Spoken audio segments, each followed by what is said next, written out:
Приветствуем наших подписчиков и гостей канала Эзотерика для тебя, друзья. Мы вас всех приветствуем в изобилии и достатке.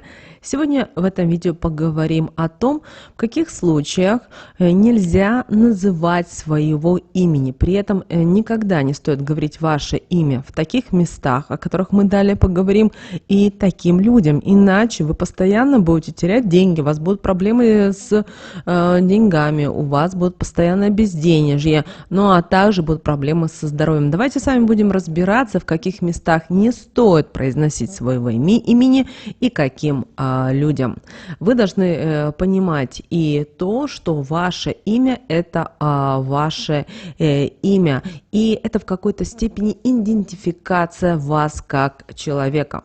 Когда вы говорите свое имя в определенных местах или перед определенными людьми, вы таким образом запускаете определенные процессы, энергии или воздействия. И бывает так, что вы находитесь в каких-то местах или находитесь с людьми, и там какая энергия? Энергия негативная, разрушительная, а это уже может сказаться на благополучии человека. Поэтому, если вы видите, что вы находитесь, например, в какой-то неблагоприятной для себя ситуации, или перед людьми вы находитесь, или с людьми, которые вызывают у вас негативные эмоции или ассоциации, то также вы можете подсознательно чувствовать какое-то чувство тревоги, беспокойства, неуверенности, а это в свою очередь может создавать блоки в энергии человека и препятствовать его успеху и благополучию. Поэтому всегда думайте, что вы говорите и кому вы говорите. Вы знаете, имя, когда вы произносите свое имя в определенных местах и с определенными людьми, вы еще тем самым можете привлекать к себе несчастье или болезни. Почему? Потому что когда вам задают четко вопрос, как вас зовут, и вы отвечаете имя, только именно свое имя, и после этого вы открываетесь этому человеку на энергетическом плане, и у вас начинают происходить те или иные проблемы. Вообще имя – это не просто звуковая комбинация букв, да, которая используется для идентификации человека, потому что у каждого из нас есть свое определенное имя. Даже если будет 10 Ирин, например, в вашем окружении, вы будете знать, что это Ирина такая, это Ирина, потому что у вас будет ассоциация с этим и так далее, и так далее.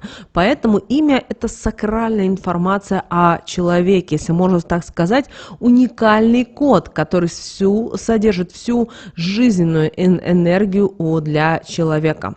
Но очень часто мы не используем имя в полном объеме, предпочитая сокращения, псевдонимы, прозвища, которые и связывают нас с окружающими людьми и создают тем самым уникальную связь между людьми. Вот самый простой пример.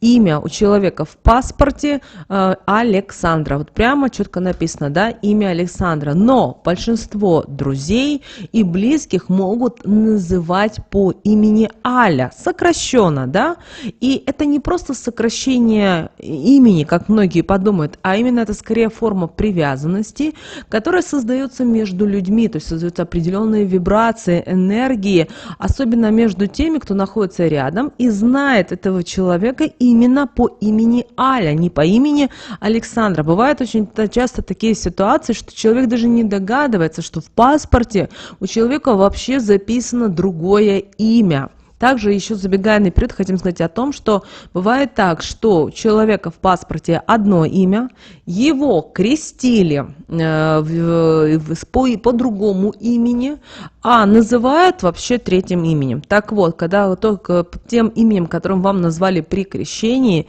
никто его не должен знать. Это почему? Потому что для проведения черных ритуалов именно можно часто используют именно имя при крещении. Поэтому, чтобы этого не было, ни в коем случае не говорите. Также, если вы привыкли, чтобы, например, вас называли Аля или, например, не Тамара, да, а называют вас Тома. Принимайте это, потому что ваше имя, оно сакральное, оно дано вам. А те люди, которые вас так называют, у них есть свои определенные ассоциации, и, что самое важное, они не вторгаются в вашу ту жизнь, которая связана с именем, которое дано вам при жизни вашими родителями. Возможно, вы замечали, а возможно, нет, но если человек хочет поменять имя, фамилию и отчество, да, в наших странах, в странах бывшего СССР, то вам разрешат по закону поменять фамилию на любую фамилию, вам разрешат поменять отчество, но вам никогда не разрешат поменять ваше имя. Вот настолько, то есть даже те законодатели, которые прописывают законы, они знают о том, что имя имеет очень важную информацию. Поэтому для каждого из нас имя это не просто, знаете, просто имя, это именно ключ к нашей самоидентификации, которая является отражением нашего внутреннего мира, и таким образом через наше имя, которое дано нам свыше, обращаю ваше внимание, многие думают о том, что мне дали имя мои родители, но им это пришло через определенные знаки, через определенные подсказки, и вы пришли в этот мир именно с таким именем, и через это имя вы привлекаете к себе определенные энергии, и тем самым вы взаимодействуете с окружающими людьми, поэтому ваше имя очень важно и влияет на вас и на вашу жизнь. Когда вы свое имя, например, в общении с своим окружением называете как-то, например, ваше имя так, а вам нравится по-другому, то тем самым вы устанавливаете более тесные и доверительные отношения с теми, кто находится рядом с вами. И таким образом вы укрепляете ваши взаимоотношения, и тем самым вы начинаете чувствовать себя более комфортно и доверительно. И обращаем ваше внимание, когда вас люди называют не просто по имени, да, по сокращенному какому-то имени, возможно, по псевдониму и так далее, то это неспроста. То есть, например, очень часто у нас люди в нашем мире говорят, когда спрашивают, и как их зовут, они называют себя псевдонимом. И это неспроста, потому что они знают, как работают энергии, и вот они выбирают тот псевдоним, который им в их мире во внешнем будет им помогать и их защищать. Вы должны понимать и то, что каждый раз, когда вы произносите свое имя кому-либо, вы тем самым идентифицируете себя перед другими людьми, и вы открываете дверь для взаимодействия с окружающим миром, именно обращая ваше внимание на энергетическом уровне. На первый взгляд вам может показаться, ну что вы, я просто общаюсь, я просто коммуницирую, но на самом деле, если разобраться, именно имя имеет очень важное энергетическое значение, которое влияет и на отношения, на гармонию, на деньги, на достаток, на благополучие и так далее, и так далее. Кроме того, когда вы произносите свое имя, вы отправляете энергию в окружающее вами пространство. И эта энергия вступает в контакт с другими энергиями, которые находятся в вашем окружении, и может оказать влияние на то, что происходит в вашей жизни, и даже на динамику взаимодействия. Наше имя – это, знаете, такой своеобразный ключик, который открывает дверь для обмена с другими людьми энергиями и для обмена информацией с окружающими людьми. Также, друзья, обращаем ваше внимание, когда вы каждый раз произносите свое имя, вы тем самым активируете свою собственную энергию и ваше самосознание. Наше имя говорит о нашей индивидуальности, о нашей идентичности и об определенном месте в этом мире. Кроме того, это может влиять и на наше самочувствие, на наше состояние ума, и тем самым давая нам уверенность или неуверенность в зависимости от тех ситуаций или обстоятельств, в которых вы находитесь. Кроме того, когда вы произносите свое имя в присутствии других людей, вы также вступаете с ними в энергетическое взаимодействие. И имя может вызывать различные реакции, ассоциации у других людей в зависимости от их жизненного опыта, от их эмоций, от их восприятия и так далее. А это может и оказывать уже и влияние на качество отношений и взаимодействия с окружающими людьми. Кроме того, когда мы используем свое имя, мы и произносим его, это как такая своеобразная форма энергетической защиты. И, например, мы можем использовать свое полное имя или свой псевдоним в различных контекстах для создания определенного впечатления или для того, чтобы контролировать ту энергию, которая есть в нас. Поэтому наше имя имеет достаточно глубокое энергетическое значение, и это очень важно осознавать и понимать. Так все же, где и кому нельзя говорить вашего имени никогда? Еще раз, имя – это одно из самых важных и вот такое вот личное для каждого человека. Оно связано с его самоидентификацией, с его индивидуальностью и часто является именно ключом к его личности.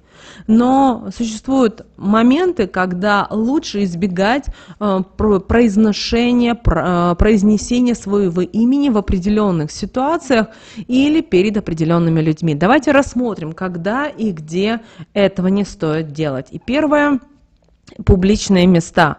В публичных местах, где очень много людей, особенно если люди не знакомы между собой, лучше вообще не говорить своего имени вслух, потому что таким образом вы сможете защитить себя от нежелательного доступа других людей именно к вам на энергетическом уровне. Девочки и мальчики, бывает так, что вы едете в общественном транспорте, особенно бывает так и дальняя дорога, и все начинают, например, в том же поезде, или в автобусе, или в электричке. И, знаете, вроде как начинается какой-то милый разговор, где каждый говорит о том, как его зовут. Но вы должны понимать и то, что во время разговора вы можете подхватить чужую энергию. То есть люди могут манипулировать и, соответственно, забирать у вас жизненную энергию. Надо это вам? Нет. Далее. Если вы встречаетесь с незнакомыми вам людьми, или, что еще немаловажно, вы на интуитивном уровне можете чувствовать, что есть какое-то у вас подозрение или есть какое-то недоверие, будьте осторожны с произнесением вашего имени, потому что это поможет вам предотвратить возможные случаи мошенничества в том числе или злоупотребления вашей личной информацией. Далее, когда вы разговариваете по телефону с незнакомыми людьми или тех людей, которые вы не знаете. И бывает так, что люди пытаются получить, звоня вам по номеру телефона, вашу личную информацию. Здесь также будьте очень осторожны. Лучше говорить следующее имя, да, что я или это я, да, для того, чтобы не предоставлять вот ненужную информацию, для того, чтобы не было этого утверждения. Уходить от своего имени. Далее, бывают ситуации, где требуется анонимность, где нужно скрыть личную свою информацию. Избегайте также произнесения своего имени. Это особенно может быть важно в ситуациях, где ваша личная безопасность может быть под угрозой. Вообще вы должны понимать, что ваше имя – это такой своеобразный код, и как только вы его произносите, там, где это не нужно, начинают происходить определенные процессы. Поэтому старайтесь использовать, например, псевдоним. Вот просто после просмотра этого видео научитесь, продумайте псевдоним. То есть, например, когда вы едете в общественном транспорте, вы знаете, что этого человека вы больше никогда не встретите, придумайте себе имя и называйте его. Даже если вас потом вас захочет кто-то из государственных представителей идентифицировать, вы всегда можете отшутиться и сказать: ой, меня в жизни все называют так, но в паспорте у меня так. И этого будет достаточно. Это очень важно. Далее, в храме, когда вы посещаете церкви, многие из нас произносят свои определенные молитвы, прошения, да, поджигают свечи и прикасаются к иконам или к мощам святых. И в этот момент, друзья, мы имеем вот такую вот достаточно сильную связь с духовным миром, потому что мы ищем поддержку, утешение, и важно понимать и то, что вот именно в такие моменты мы открыты, но в то же время мы уязвимы перед внешними энергиями, особенно если мы даем доступ к своей личной энергии. Поэтому здесь очень нужно быть осторожным, не надо произносить своего имени. Далее, когда вы посещаете какие-то святыни, когда паломники вы, важно сохранять осторожность и внимательность к своей энергетической защите. Не раскрывайте, не рассказывайте перед случайными людьми, кто вы, потому что вы можете таким самым привлечь внимание тех, кто ищет доступ к чужой энергии. Вы также должны понимать, что есть люди в нашем окружении, которые осознанно или неосознанно, но они живут за счет чужой энергии. И они ищут людей, где вот эта энергия, она легко доступна. В том числе это церкви, это святыни, это места, где концентрируется очень много энергии. И поэтому вы должны осознавать и понимать. Далее, на кладбище. Вы знаете, что это место покоя и уважения к ушедшим. И когда вы на кладбище ни с того ни с сего отвечаете тем или иным людям, вы должны понимать, что вы тем самым открываете дорогу к своим жизненным энергиям. Надо это вам точно нет. То же самое касается в больницах, поликлиниках. К сожалению, больницы, поликлиники, люди туда приходят не от большой радости, потому что это места, где люди находятся в состоянии болезни, страдания. И если вы свое имя произнесете перед случайными собеседниками, вы можете вызвать дополнительные проблемы для себя. Помните об этом. Поэтому лучше никогда не говорите свое имя, не спешите его произносить. Это очень важно. Друзья, вот такой вот важной и ценной информацией мы хотели с вами сегодня поделиться. Поэтому будьте внимательны, будьте осторожны со своим именем. Думайте, где вы его произносите, как вы произносите и зачем вы это делаете. Потому что часто бывает так, что в нашем окружении ни с того ни с сего появляются люди такие вот милые, белые, пушистые, которые нам улыбаются, а за спиной держат нож. К сожалению, люди вместо того, чтобы двигаться, развиваться, добиваться своих целей, они думают, что так они быстрее достигнут тех или иных целей. Помните об этом. Друзья, прямо сейчас ставьте лайк. В комментариях, пожалуйста, напишите: я нахожусь под божественной защитой. Истинно, да будет так, и Вселенная вас обязательно будет оберегать и помогать вам. Но прямо сейчас на экране, друзья, вы видите два всплывающих окна. Это следующие, друзья, рекомендованные видео для вас. Нажимайте на то видео, которое вам на интуитивном уровне понравилось больше, и смотрите. Всех вам мыслимых, друзья, и немыслимых благ. Услышимся в следующем видео.